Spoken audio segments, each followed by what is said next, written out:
I didn't plan on driving to the cabin that night. It just happened. Anger has a way of steering your hands before your mind catches up.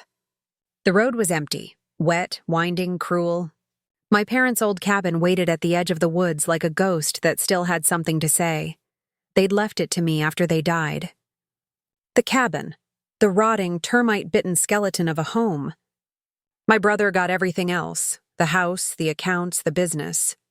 He smiled at the will reading, then patted my shoulder like a charity case. "You always loved the woods, didn't you?" he said.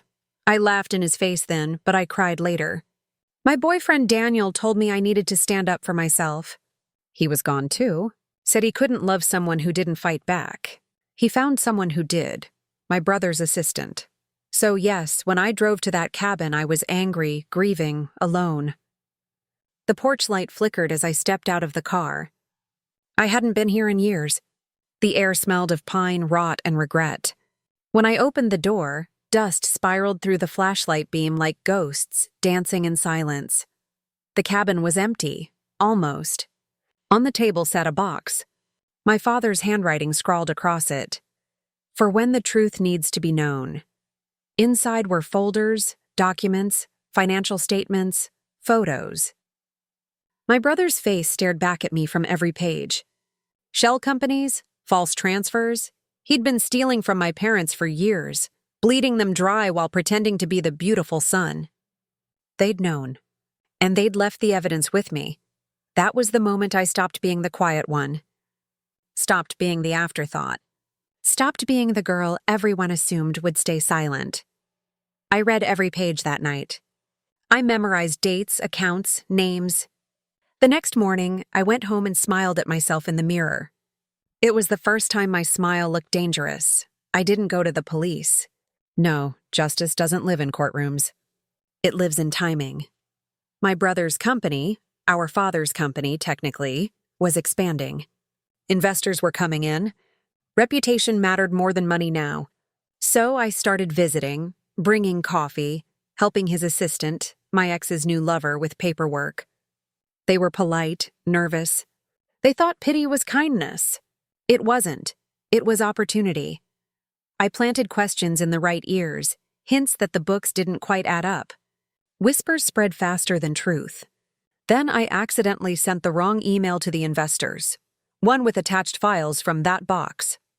Not all of them, just enough to rot the foundation. The rest I saved for later. When the board froze his accounts, he called me. His voice trembled through the phone. "Sarah, someone's framing me." "Framing you?" I said softly. "That sounds awful." He didn't catch the tone. He never did. Daniel came next. He called too. Said he missed me, said he wanted to talk. I let him. I met him at the same cabin where it began. He stood there, hands in pockets, guilt hiding behind concern. "I made a mistake," he said. "You didn't deserve what happened," I smiled. "No, I didn't." He sighed, relieved. "Maybe we could—" "You're late," I interrupted. He blinked. Late for what? The sound of tires on gravel cut through the air. My brother's car. Right on time. They didn't know I'd called them both. Didn't know they were walking into the same room. Daniel's face paled when my brother stepped inside. My brother's jaw clenched when he saw Daniel, and I just stood there, holding the folder. I dropped it on the table between them. The papers spilled out.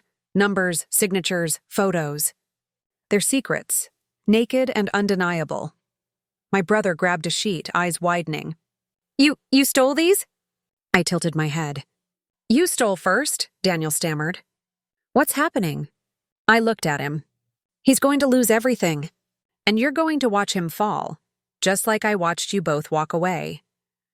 My brother lunged for the documents, but I stepped back. "I already sent them," I said.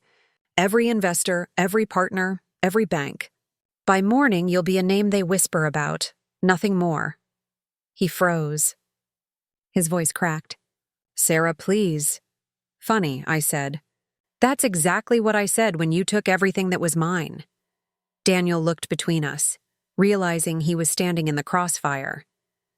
He tried to speak, to reason, to charm his way out. But I'd already decided his part. I'd left one folder in his name. emails, transfers, proof of his help covering my brother's tracks. He didn't know that yet.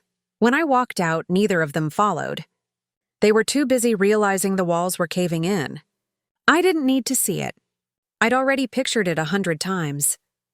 By morning, the headlines broke. Fraud, embezzlement, 2 names tied together in ruin. My brother vanished from the company. Daniel deleted his accounts. I moved back to the cabin, the one they all pitied me for, and rebuilt it piece by piece. It wasn't falling apart anymore. Neither was I. Sometimes I sit on the porch and think about that.